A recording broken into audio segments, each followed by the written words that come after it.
আদম আলাইহিসসালাম আর হাওয়া আলাইহিসসালাম জান্নাতে আছে। এই ব্যাপারটা ইবলিসের জন্য ছিল খুবই অস্বস্তির। আদম হলো তার চিরশত্রু। আদমের কাছে হেরেই তাকে অভিশপ্ত হতে হয়েছে একদিন।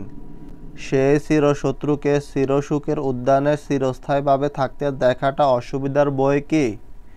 ইবলিস পরিকল্পনা করতে লাগলো। ছলে বলে কৌশলে যে করে হোক আদম আর হাওয়া দুজনকে জান্নাত থেকে তাড়াতে হবে। কিন্তু কোন উপায়ে?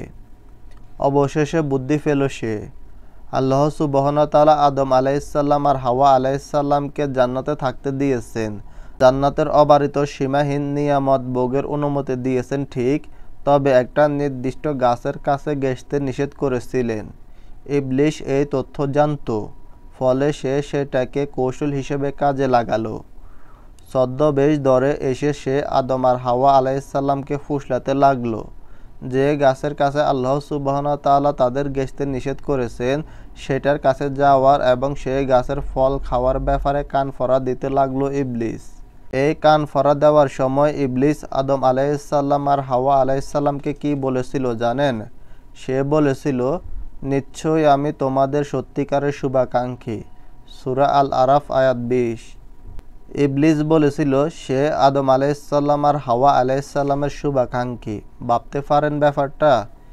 ইবলিস আদম আলাইহিসসালামের জান্নাতে থাকাটা মেনে নিতে পারেনি। জীবনের চারপাশে আপনিও এমন কিছু শুভাকাঙ্ক্ষী পাবেন যারা আপনার অবস্থান মেনে নিতে পারবে না।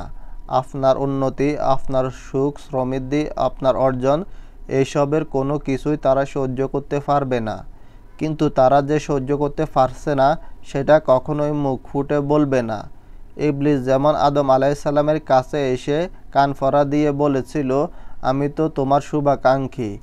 এই মানুষগুলো আপনার অর্জনে বাধাগ্রস্ত করতে, আপনাকে আপনার গন্তব্য থেকে পিছু হটাতে নানান পরামর্শ দিয়ে হাজির হবে। তারাও বলবে, ভাই আপনার কল্যাণের জন্যই কিন্তু বলছি। যদিও মুখে বলে যে তারা আপনার কল্যাণকামী, কিন্তু অন্তরে তাদের আছে এক দগদগে হিংসের গা। এখন কারা আসলে সত্যিকারের কল্যাণকামিতা নিয়ে আসে আর কারা ইবলিসের মতো শুভাকাঙ্ক্ষী সেজে আসে সেটা বুঝতে পারাটাই হলো ম্যাচিউরিটি।